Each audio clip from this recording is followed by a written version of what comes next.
Imagine living somewhere so small you could cross it in under a minute, a place where your front door nearly touches your neighbor's. This isn't science fiction, it's Migingo, a tiny rocky island in Africa's Lake Victoria. From afar, it looks like a floating patchwork of metal roofs, barely half the size of a football pitch. Migingo sits on the border between Kenya and Uganda, a source of ongoing dispute, but for residents, politics are distant. Their world is the rock, the water, and the community they've built, a testament to human resilience. Getting here means hours on a wooden fishing boat, crossing the vast lake. As you approach, the island emerges, a dense, bustling settlement, alive with the sounds of generators, music, and chatter. The sight is almost unbelievable, so many structures crammed onto a single rock. Why live here? The answer is fish. In the early 2000s, fishermen discovered the waters around Migingo teemed with valuable Nile perch. Word spread fast. Soon, fishermen from Kenya, Uganda, and Tanzania flocked here, building shelters that quickly became a permanent, chaotic community.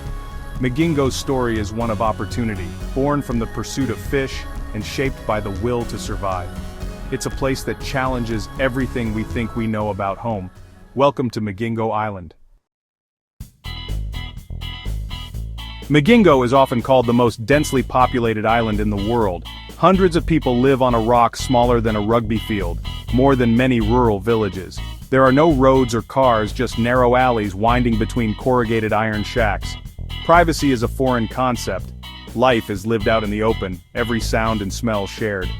The island is a vertical maze with shacks stacked atop each other, ladders connecting levels. From the water it looks like a single living organism. Why endure such crowding? Economics? Migingo is a fishing hub. Living here means instant access to the richest fishing grounds. Fishermen save time and fuel, making the extreme crowding a price worth paying. Every inch is used, every shack a piece of the economic puzzle. The promise of a good catch and a better life draws people in and keeps them here. Despite the chaos, there's a strange beauty in the island's patchwork of metal and color. Migingo is not just a place to live, it's a place to work, to survive, and to hope. On this rock, space is scarce, but opportunity is everything. Life on Migingo begins before dawn, with fishermen preparing their boats in the dark. The lake is their livelihood. They chase Nile perch at night, returning as the sun rises. As the boats depart, the island stirs. Women cook, children play, shopkeepers open stalls. The air fills with the smell of frying mandazi and the sound of music from tiny bars. Life unfolds in the narrow alleys, every moment a shared experience. Afternoons are quieter, men mend nets, engines are repaired, cooks prepare for the fishermen's return. The island waits, its mood tied to the success of the catch. Evening brings a flurry of activity as boats return, fish are unloaded, and deals are struck. The shoreline buzzes with buyers, traders, and the smell of fresh fish.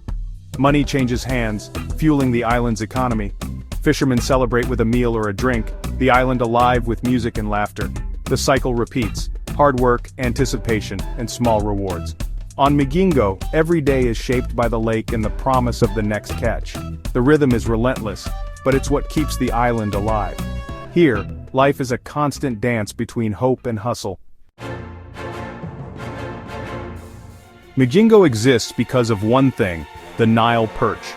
This giant fish, introduced in the 1950s, transformed Lake Victoria, destroying native species but creating a multi-million-dollar industry. Its firm, white flesh is prized in Europe and Asia, making the waters around Migingo incredibly valuable. For fishermen, a single large perch can feed a family for weeks. The promise of wealth draws men from across the region, willing to risk cramped conditions and dangerous waters. Fishing is hard, often dangerous work. Small boats, unpredictable storms, and long nights. Every trip is a gamble. Some nights bring fortune, others disappointment. Once landed, the fish fuel a bustling economy. Traders buy, process, and export perch worldwide. Nothing is wasted, even fish heads become popular snacks. The Nile perch is more than food. It's currency, hope, and the engine of Migingo's survival. The island is a self-contained ecosystem, powered by fish and the dreams they inspire. On Migingo, the Nile perch is life itself. Without it, the island would simply not exist. Housing on Migingo is a marvel of improvisation. Tiny shelters of corrugated iron and wood, packed so tightly you can touch your neighbor's wall. Most homes are single rooms, serving as bedroom, living space, and storage all at once.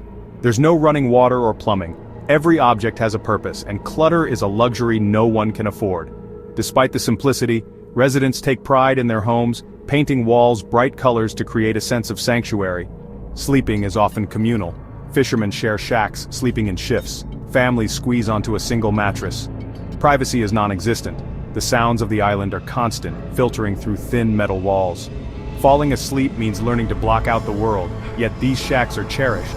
They're a foothold in Migingo's economy, saving fishermen the long journey from the mainland. A room here is a prized asset, a symbol of belonging and opportunity.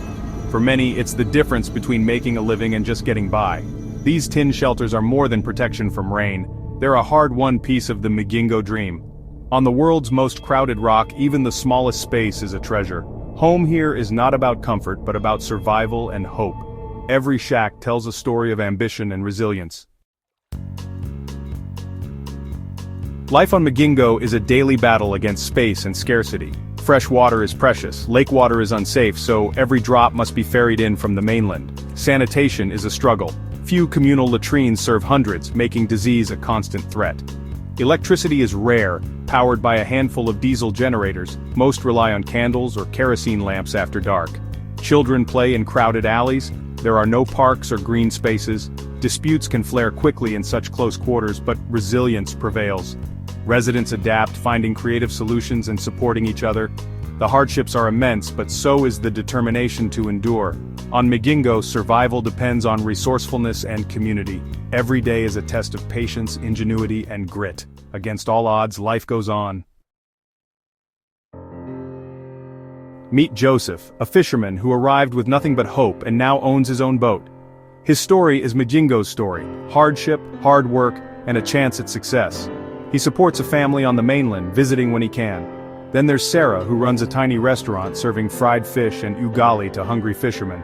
Her kitchen is a social hub, a place for laughter and stories. Even the children adapt. No school here, so they learn from the community, playing in alleys and helping with nets. For them, this crowded rock is both playground and classroom. These stories reveal a community built on dreams and determination. People come to Migingo to escape poverty, build businesses, and support families. They are entrepreneurs, survivors, and pioneers. Their voices speak not of misery, but of pride and resilience. On Migingo, every life is a testament to hope.